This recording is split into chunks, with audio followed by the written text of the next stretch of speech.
Hello मित्रों, आज આપણે યુવા પરિષદ દ્વારા જે તાજેતરમાં કોન્સ્ટેબલ માટેની બે પાર્ટમાં બુક બહાર પાડેલી હતી એમાં પાર્ટ એ છે 80 માર્કનો જે મેથ અને રીઝનિંગનો છે। આની પહેલા પાર્ટ બી નો આપણે રિવ્યુ કરેલો છે, તો જૂના વિડીયોમાં અથવા કોન્સ્ટેબલનું બુક લિસ્ટ છે એમાં જઈને તમે જોઈ શકો છો। અહીંયા આજે આપણે પાર્ટ એ નો રિવ્યુ કરશું।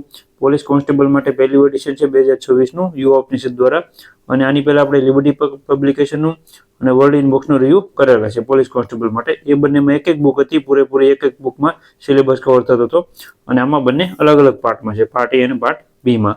અહીંયા પહેલા તમને ઇન્ડેક્સ બતાવું અને બીજા તમને અંદર ચેપ્ટર પણ બતાવી, જેથી કરીને તમને ખ્યાલ આવે કે આ બુકમાં કેવી કેવી માહિતી કવર કરવામાં આવેલી છે। અહીંયા મેથ અને રીઝનિંગ બે જ છે, ખાસ કરીને તમારે ધ્યાનમાં રાખવું। બીજા કઈ ટોપિક જીકે છે એની પાર્ટ બી ની બુક છે।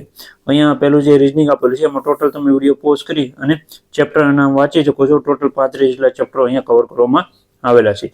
બીજું ગણિતનું છે, તો એમાં પણ સારા એવા ટોપિક વાઇઝ બધા આપેલા છે। ટોટલ 31 જેટલા ચેપ્ટરો આપેલા છે, અને આવી રીતના ગણિત અને રીઝનિંગના ટોપિક આપેલા છે। હવે આ વિદ્યાર્થી મિત્રો જે ઘણા પાસે બુક હશે અત્યારે ઓલરેડી ગણિત રીઝનિંગની, તો તે બધા વિદ્યાર્થી મિત્રોને આ બુક લેવાની જરૂર નથી। કોઈ પણ ગણિત રીઝનિંગ તમારી પાસે બુક હોય 2025 ની, તો કાંઈ લેવાની જરૂર નથી। પછી ભલે તમે ક્લાસ 3 ની તૈયારી કરતા હો, કોન્સ્ટેબલની હોય, પીએસઆઈની હોય, કે કોઈ પણ પરીક્ષાની તૈયારી કરતા હો, કારણ કે મેથ અને રીઝનિંગ તમારું જે છે એ સમજણપૂર્વક હશે સારું એવું, તો તમે કોઈ પણ બુકમાંથી તમે રીડ કરી શકો છો। ઉદાહરણ તરીકે તમે કહો તો અહીંયા શ્રેણીનો ટોપિક છે। હવે તમે બુકમાંથી શ્રેણીનો ટોપિક કરેલો હોય તો દરેક વખતે શ્રેણી અને તર્ક શક્તિ જે હોય એ અલગ અલગ હોય છે। એ તમારે પરીક્ષામાં અને વધારે પ્રેક્ટિસ કરશો ત્યારે તમને વધારે સરળતાથી જવાબ તમે લાવી શકશો ઝડપીથી। અહીંયા બુક રિવ્યુ એ માટે લાવેલો હોય છે કે જે નવા વિદ્યાર્થી મિત્રો એને ખ્યાલ આવે બુક કઈ કઈ નવી આવી છે અને બુકમાં કઈ કઈ માહિતી કવર કરવામાં આવતી હોય છે। અહીંયા 7-8 ચેપ્ટર બંને ટોપિકને બતાવી, રીઝનિંગના અને મેથના, એટલે તમને ખ્યાલ આવે। તમારી પાસે કોઈ પણ બુક હોય એની જોડે તમે સરખાઈ લેજો। બહુ જૂની બુક હોય તો તેની જોડે સરખાઈ લેજો। બાકી તમારે પ્રેક્ટિસ માટેના પ્રશ્નો જોતા હોય તો ઓનલાઈન ઘણી બધી જગ્યાએથી પ્લેટફોર્મમાંથી મળી રહેતા હોય છે। તો અહીંયા બુક જે વિદ્યાર્થી મિત્રો પાસે ગણિત રીઝનિંગની એક પણ બુક નથી, તો એ આ બુક લઈ શકે છે, કારણ કે ગણિત અને રીઝનિંગ માટેની આ એક જ બુક કવર કરવામાં આવેલી છે। બાકી અલગ અલગ ઘણા બધા પ્રકાશનની છે, એનો પણ આપણે 2025માં રિવ્યુ કરેલો છે। ક્લાસ 3 બુક લિસ્ટમાં જઈને તમે જોઈ શકો છો, એટલે તમને ખ્યાલ આવશે બીજી ગણિતની કઈ કઈ બુકો અત્યારે માર્કેટમાં અવેલેબલ છે। અહીંયા તમે જોઈ શકો છો પહેલો ટોપિક આપે છે સંબંધ કરીને, તો અહીંયા પાયાની સમજ આપેલી છે કે કઈ રીતના શું બેઝિક માહિતી હોય છે અને એમાંથી કયા કયા પ્રશ્નો પૂછાતા હોય છે। તો વિડીયો પોઝ કરીને તમે રીડ કરી શકો છો। ઘણી વખત આવી રીતના પ્રશ્નો પૂછાતા હોય છે એબીસીડી લખતા, એક વાત કરીને અથવા પ્લસ કરીને એવી રીતના હોય છે। તો આવી રીતના પ્રશ્નો ઘણી વખત પરીક્ષામાં પૂછાતા હોય છે। અહીંયા પ્રેક્ટિસ માટેના સારા ઉદાહરણો આપેલા છે, અગાઉની પરીક્ષાના પૂછાયેલા પ્રશ્નો આપેલા છે, અને જે કેન્દ્રીય લેવલની પરીક્ષાઓ પૂછાય છે એના પણ પ્રશ્નો અહીંયા આપેલા છે, અને થોડીક મહાવરા માટેના પ્રશ્નો આપેલા છે।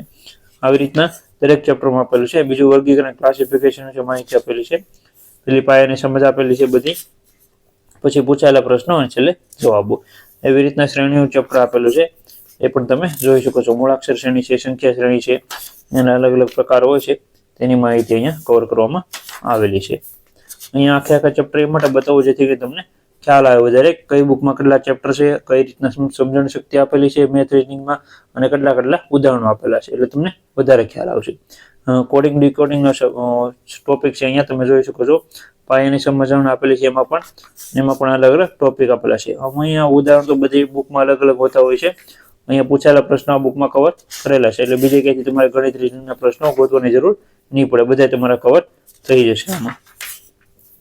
પછી ગુજરાતી વર્ણમાળા સંબંધિત પ્રશ્નો આપેલા છે, પછી કાલ્પનિક ભાષા વિશે ચાઇનીઝ ડીકોડિંગના પ્રશ્નો આપેલા છે।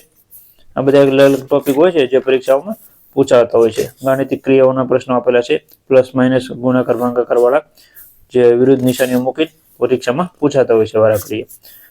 દિશા અને અંતરવાળા ચેપ્ટરો તો આવતા જ હોય છે પરીક્ષામાં, એટલે ખાસ કરીને આ બધા ટોપિક તમારે ધ્યાનમાં રાખવો। દિશા, અંતર, પડછાયો, પછી ખૂણા, એ બધા પ્રશ્નો અલગ અલગ પૂછાતા હોય છે પરીક્ષામાં। કઈ રીતના હોય છે તે અહીંયા તમે વિડીયો પોઝ કરીને રીડ કરી શકો છો। આવી રીતના અહીંયા સારા એવા ચેપ્ટર બધા કવર કરેલા છે।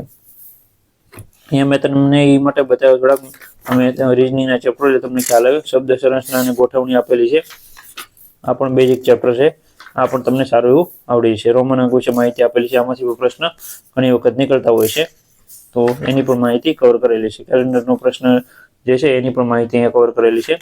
મેક્સિમમ બધા ચેપ્ટર કવર કરેલા છે. આટલા બધા પણ ઉદાહરણો નથી આપેલા, જેમ કે એક ચેપ્ટરમાં 30 40 50 ઉદાહરણ આપેલા હોય છે, તો આટલા બધા નથી આપેલા. અહીંયા 20 થી 25 ની આજુબાજુ બધી ચેપ્ટરમાં ઉદાહરણો આપેલા છે. એટલે આવી રીતના અલગ અલગ ચેપ્ટર છે. અહીંયા તમે જોઈ શકો છો બધી આકૃતિઓના ચેપ્ટરો આપેલા છે, બધા અલગ અલગ. આ બધા પરીક્ષાઓમાં અત્યારે હાલમાં પૂછાય છે, તો ખાસ કરીને આ બધા તમારે રીડ કરી લેવા. અહીંયા તો બેઝિક આકૃતિઓ અલગ અલગ ટોપિકમાં અલગ અલગ હોય છે, તો પણ પ્રેક્ટિસ માટે આ સારી બુક તમે લઈ શકો છો. અને તમે કોઈ પણ પબ્લિકેશનની બુક લીધેલી હોય તો કઈ બુક લેવાની તમારે જરૂર નથી, અથવા કોઈ પણ ક્લાસીસના અથવા તમે કઈ ક્લાસ કરેલો હોય એની બુક હોય તો પણ તમારે આ કઈ લેવાની જરૂર નથી. આ તો આપણે બુક રિવ્યુ માટે લાવતા હોઈશું, જેથી કરીને નવી નવી બુકો આવતી હોય વિદ્યાર્થી મિત્રોને ખ્યાલ આવે, અને જે નવા વિદ્યાર્થી મિત્રો છે એને લેવી હોય તો લઈ શકે છે. હવે બીજો ટોપિક ગણિતનો આપેલો છે, તે પણ તમને જણાવી દઉં. અહીંયા ટોટલ 31 જેટલા ચેપ્ટરો છે, એમાં પણ તમને 5 થી 6 ચેપ્ટર બતાવું એટલે તમને વધારે ખ્યાલ આવશે. અને વિડીયો ગમે તો ખાસ કરીને લાઈક કરી આપજો, ચેનલ ન હોય તો સબસ્ક્રાઇબ કરી આપજો, જેથી કરીને તમને નવી નવી બુકના રિવ્યુ અપડેટ મળતી રહે ભરતીઓ વિશેની. અહીંયા જે સંખ્યા પદ્ધતિનું ચેપ્ટર આપેલું છે એ તમે જોઈ શકો છો. વિડીયો પોઝ કરવાનો તમારે, અને રીડ તમે ઘણું ખરું કરી શકો છો. આવી રીતે બીજી અલગ અલગ વિભાજનની ચાવીઓ હોય છે, બેઝિક માહિતી જે મેથની તમને ખ્યાલ હોવો જોઈએ. પૂર્ણાંક સંખ્યાઓ વિશેની, ભાગાકાર, ગુણાકાર, એ બધી ગણતરી બધી તમને ખ્યાલ હોવી જોઈએ. અહીંયા આપેલ છે વર્ગ, વર્ગમૂળ, ઘન, વર્ગમૂળ કઈ રીતના મળતું હોય છે, અથવા કઈ રીતના તમે ગોતી શકો છો, તે બધી માહિતી અહીંયા કવર કરેલી છે. લસા ગુસ્સાનું ચેપ્ટર આપેલું છે, એમાં પણ અલગ અલગ ટોપિક હોય છે, તો તેની પણ માહિતી સારી એવી કવર કરેલી છે. પછી ઘાતાંક વિશે માહિતી આપેલી છે, એના પણ સૂત્રો આપેલા છે, અને એની થોડી ઘણી બધા ઉદાહરણો આપેલા છે. સાદુરૂપ વિશે પણ માહિતી આપેલી છે, એના પણ ઉદાહરણો ઘણા બધા આપેલા છે. આવી રીતના એક આ બુક હતી. સમાંતર અને ગુણોત્તર શ્રેણીના પ્રશ્નો આપેલા છે. હવે આમાં તો દરેક બુકની તમે મેથ રીઝનિંગની બુક જોતા હો તો તમારે એ ખાલી જોવાનું કે કેટલા ઉદાહરણો આપેલા છે, કઈ રીતના સમજૂતી આપેલી છે, જેથી કરીને નવા વિદ્યાર્થી મિત્રોને ખ્યાલ આવે. બાકી મેથ રીઝનિંગમાં તો બેઠા બેઠા પ્રશ્નો તો કોઈ દિવસ આવવાના નથી. સૂત્રોમાં બદલી થતી હોય છે, યા પછી સંખ્યાઓમાં બદલાતી હોય છે, એટલે એ રીતના જવાબ બદલતા હોય છે. ખાલી તમારે સમજવાની જરૂર હોય છે. આવી રીતના આખે આખું આ ચેપ્ટર બધી બુકમાંથી કવર કરતા હોઈએ છીએ આપણે, એટલે એવી રીતના એક એક ચેપ્ટર તમારે બધી બુકમાંથી કરતો તો પણ સારું રહેશે. બાકી ઓનલાઈન પર તમને આ બધા ટોપિક મળી જશે. તમે સર્ચ કરશો સમય, ઝડપ, અંતરના દાખલાઓ, તો ઘણા બધા યુટ્યુબ ચેનલમાંથી તમને મળી જશે. ઇંગ્લિશમાં, ગુજરાતીમાં, હિન્દીમાં, બધી રીતના તમારે જે રીતના જોવું હોય એ રીતના તમે જોઈ શકો છો. મેક્સિમમ ઉદાહરણો તમારે પ્રેક્ટિસ કરવાના, તો તમારે મેક્સિમમ માર્ક્સ મેથ રીડિંગમાં આવી શકે છે. બાકી આ બુક જો તમારે લેવું હોય તો મારા મત મુજબ તમે લઈ શકો છો. સારામાં સારી બુક છે. પણ ગણિત અને રીઝનિંગ માટે અલગથી બુક લેવી હોય તો બીજા ઘણા બધા પ્રકાશનની આવે છે, એ પણ સારી બુક છે. નીરજ ભરવાસરની આવે છે, બીજી પણ ઘણી બધી બુક છે. અને સ્પેશિયલ તમારે જો ગણિત અને રીઝનિંગની અલગ અલગ લેવી હોય તો એ પણ વ્યૂ ઓફ નિષેધની બુક આવે છે, તો એ પણ તમે લઈ શકો છો. એનો પણ આપણે રિવ્યુ કરેલો છે, ક્લાસ 3 બુક લિસ્ટમાં જઈને તમને મળી જશે. તો સ્પેશિયલ કોન્સ્ટેબલ વાળા માટે ઇનફ છે એટલું બધું, એટલે આ બુક સારામાં સારી છે કોન્સ્ટેબલ વાળા માટે. તમે આ બુક લઈ શકો છો. 390 રૂપિયાની બુક છે. આમાં તમને ડિસ્કાઉન્ટ મળશે. નીચે કોન્ટેક્ટ નંબર આપેલો છે, ત્યાં તમે ફોન કરશો એટલે સંપૂર્ણ માહિતી તમને જણાવી દેશે. ઘરે બેઠા કઈ રીતના બુક તમને મળી જશે. અને ઉપર ફ્લિપકાર્ટમાં લિંક આપેલી છે, ત્યાં તમે જઈને પણ જોઈ શકો છો ઓનલાઈન કે કેટલા રૂપિયાની આ બુક મળે છે ઓનલાઈન. તો જ્યાંથી તમને સસ્તી પડતી હોય ત્યાંથી તમારે બુક લઈ લેવી. આવી રીતના એક બુક રિવ્યુ હતો. અને રિવ્યુ ગમે તો વિડીયો લાઈક કરી આપજો, ચેનલમાં ન હોય તો સબસ્ક્રાઈબ કરી આપજો, જેથી કરીને તમને નવી નવી અપડેટ મળતી રહી. અહીંયા તમે જોઈ શકો છો થોડાક આપણા અહીંયા આપેલું છે ફકરમાંથી જવાબ લખવાનું, જે પરીક્ષામાં પૂછાતો હોય છે PSI એમાં, તો એના પણ સારા ઉદાહરણો આપેલા છે. તો આવી રીતના એક આ બુક છે. અને વિડીયો ગમે તો ખાસ કરીને લાઈક કરી આપવા વિનંતી, ચેનલમાં ન હોય તો સબસ્ક્રાઈબ કરી આપજો. અને ક્લાસ 3 અને GPSC નું બુક લિસ્ટ આપણે પ્લેલિસ્ટમાં છે, તો ત્યાં જઈને તમે જોઈ શકો છો. Thank you.